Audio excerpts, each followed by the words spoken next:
Now, the government rolled out a comprehensive plan to promote Korea's bio industry on Wednesday, and this industry is widely viewed as the nation's next growth engine after information technology, IT. For more on Korea's grand three-year biosector boosting plan, Ji-yeon reports. The Ministry of Science, ICT and Future Planning mapped out a three-year plan until 2018 to boost key growth areas of the biosector. The plan is a result of discussions of a 20-member panel comprised of senior government officials and civilian experts at the second Bio-Special Committee meeting held on Wednesday.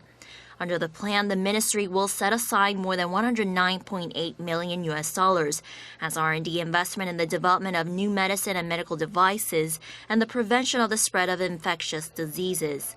The government has decided to create funds of a combined $67.6 million to support the creation of bio startups. It will also lower the bar for local bio firms to be listed on the tech-heavy KOSDAQ market by allowing them to list even if they own less than 20% of the company's shares. The ministry also says it will strive to resolve structural problems, such as a lack of a coordinated strategy and overlapping projects by government offices and relevant institutions, which is currently seen as hindering the local bio industry's global competitiveness. The Bio-Special Committee meeting serves as the control tower of the country's bio-related policy since March this year and was established as part of efforts to turn the country into one of the world's top 7 bio-health powerhouses by 2020. Ji-yeon, Arirang News.